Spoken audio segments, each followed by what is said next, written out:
My mate spent 5,700 pounds at a strip club last night, and this is what he has to say for himself. So unfair, they pretend they love you. Jesus, I did not know that people could spend that much at a strip club. And also, on that fact, yeah, weird how somebody is nice to you when they're getting money. Hello everybody, welcome back to another video for the day. Now we're going back into just neckbeard things. Now I hope everybody's having a good weekend, but if you haven't already, be sure to like the video, comment down below if you see something during the video you want to talk about, and if you haven't already, subscribe to the channel and turn on the notifications. Let's get right into that lovely content that you can smell through your computer. Let's go. Now I have to say, I know I've covered the Milady on this channel before, but you have to admit that's a pretty creative use of the fedora tipping. Like, I don't even smoke and I kind of want one. Pleasure to meet you, madam. Bows down but raises one eye up to you. I am Sir McCall, snickers deviously. Your knight in shining armor, what do you say to such gallantry, man?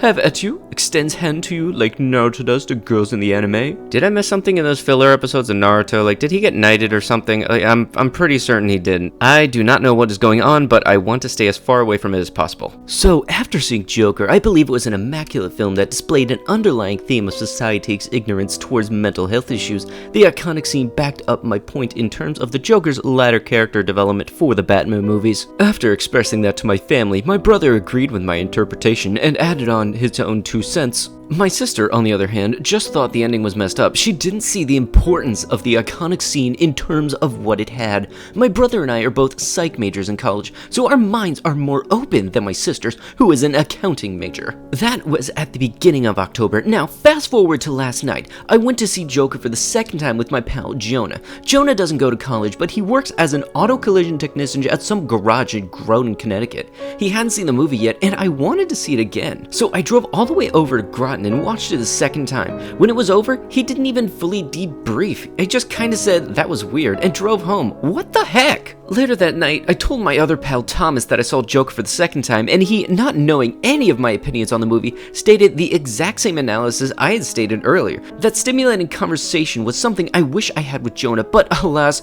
Thomas goes to a community college in Massachusetts for business. The rest why I mention highest forms of education per person is to start this debate. Can a higher education make you more open-minded, or does it matter what you're studying? I mean, my sister, my brother, Thomas, and myself all go to college, but only Thomas, my brother, and I could see a different meaning to the movie instead of my sister and Jonah. And Jonah doesn't go to school, yet my sister and Thomas are relatively the same major. On the forum page, voice your opinions. What do you make of all this madness? You know, you must have a really high IQ in order to understand even an inkling's bit of a Joker in its entirety, the meaning of society and all of this stuff, and how it can relate to me today. I am the Joker, basically. Society will just have to up their intelligence in order to match mine. You gotta just love it when college students try to force their major and use it in every single sentence they possibly can. I get it, you're excited that you're getting a major in college, but you don't need to shove it down my throat. My idea is to have random girls give mandatory smooches to people on the autism spectrum like me. This condition is the cause of my lack of girlfriend, and if USA implements smooch tax, it will make me experience what I should have a long time ago. A man can dream. Let me know your opinion. That could be a bad idea. Imagine if a random girl gave oral herpes and infects you. They would have to be screened first, and no wholesome people allowed. Virgin girls only. Right, like you're in any room to make demands. Yes, ma'am, we're the government. You need to come with me. We have your boyfriend already located for you. What? I don't want to go. Well, it's the law, ma'am. Women are not property. Anybody with common sense would know that if this was flipped around, he would be throwing a fit, wouldn't he? I don't want that girl. I want a pretty one. Well, it's the law, sir. Women should be more respectful and call their boyfriends husband, sir, or master. Yes, women today have lost all respect for men and have forgotten how to threat the more significant others. Somebody get this dude a dictionary stat. Using the terms my boyfriend or the hubby and such is extremely disrespectful. Women should be putting their men up on pedestals where they belong. When I returned from work, my missus announced to the family that her master has returned and that she shed rose petals on the floor ahead of my steps along the driveway. Every man should be treated with such respect, and I kinda wish I could read the rest, but you know, whoever took the screenshot, you kinda suck at it. Probably not real, because that would be a horrible opinion. And look, I know it's called unpopular opinions, and people are free to have their own opinion, but I can have opinion about your opinion, and my opinion about your opinion is that it's a bad opinion. Unpopular opinion, but it needs to be said. Divorce tends to wreck men. It's easy for women to move on. There will always be some guy waiting to take on a woman with kids, but this is not the same with men. A man with 3 kids has basically zero chance at a very good woman. While murder is absolutely vile and evil, I think women should also reflect on the idea that once you have 3 kids with a man, you should try your hardest to be locked into that relationship until the kids are adults. Leaving a man after you've had 3 kids with him is often a death sentence for him. I'm in my 30s now, and I am just absolutely shocked by how many single moms are out there. It's mind-blowing. This is not how it should be. We should be better than our primal nature of breed and move on. Seek out couples counseling if you need to, but stay together for the kids. The only part that I can find weird about this really is, first off, how it tends to make it look like men get the most, like the heaviest part of it all, like with the divorce and everything. But the part of it that I can actually agree on is don't leave a relationship if you have kids. Like, I can get it if there's like absolutely nothing else you can do and you're forced to leave the kids. Yeah, sure, those sometimes do happen. But yeah, you're kind of a bad person if you just up and leave after having kids. But yeah, don't make it seem like men are the only ones that get hurt by this. Women also get hurt by this a lot. And just, hell, if you think it's bad for the mother, what do you think the kids are going to be like? Like, they're not going to be losing their dad. And sure, they might only get to see him every now and then, but imagine like the whole getting to see your parents basically get ripped apart. Okay, less getting ripped apart than more so ripping themselves apart. Just bottom line, divorce is not fun for anybody, especially the kids. And who knows, sometimes people when they get divorced, they get that whole finally freedom kind of feeling out of it. So in the end, sometimes it works out, and sometimes it doesn't work out, and just it's not the best thing for the kids. And then they ask for equality. Pimples, 0. Blackheads, 0. Women that acknowledge Men's Day, 0. You know, honestly, I didn't know about International Women's Day until I watched Deadpool. I'm sorry, but don't hate me for that. And those who watch the movie know exactly what scene I'm talking about. Neckbeards, when their crush becomes single. Sorry, that made me the picture. It's time to make my move. This is not going to be a good vibe kind of day, is it? The issue is not just about technology or the user, but also about place. Where is the activity taking place physically, and in what social turmoil, context, milady, enigma? Oh boy. And not trying to be offensive, but if you are a girl that has their phone between their legs, then do you guys just wait for a notification and leave it on vibrate? Just a question I have been waiting to ask for a long time, not trying to be offensive. You know, you gotta admit, it's kind of funny when somebody says not trying to be offensive or don't mean to be racist. That's basically a prompt meaning that they're going to say something very offensive or racist. Not to be racist or anything, but Asian people.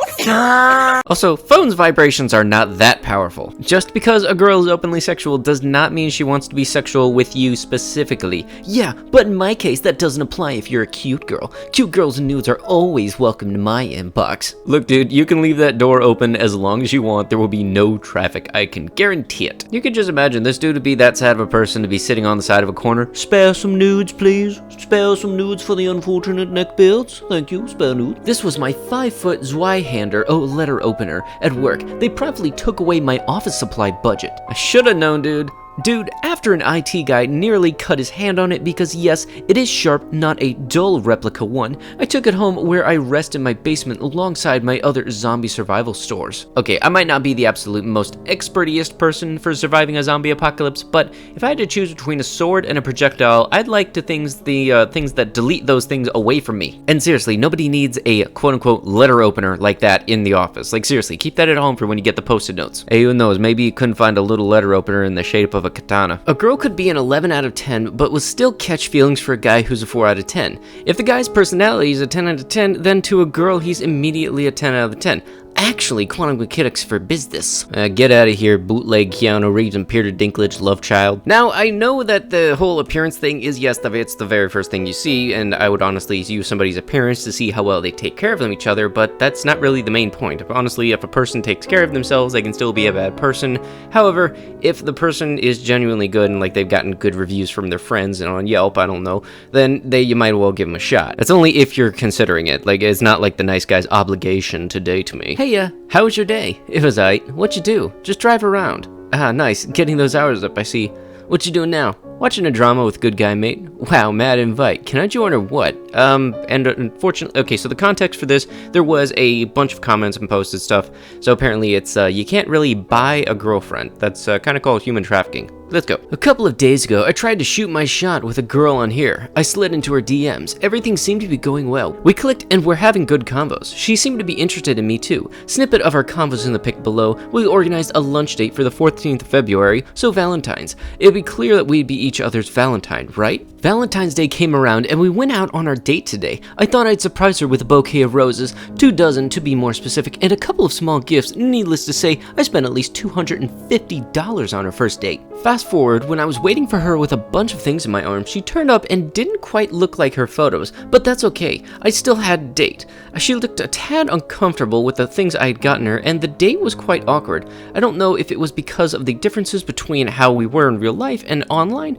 or if I went overboard with the gifts. I honestly thought she'd enjoyed the things I got her. The date ended on a quick note. She took the gifts and bolted without getting a BBT together. You know, stuff went wrong when she doesn't want BBT. I have no idea what BBT is. Please let me know below. So here I am, home after the so-called date, and I have yet to have received a message from her. No, thanks for the date, or that was nice, we should go out again sometime. Should I take this as she rejected and ghosted me, or should I try to hit her up with some more? Admin comment, I don't think your screenshot is a sign of we clicked and we're having good convos. Dude, did our entire conversation fly over your head or what? I made it clear it wasn't a date before it actually happened. It wasn't my intention to ever run off with the stuff you got me. I just got date me because I'm nice and have money vibes off of you.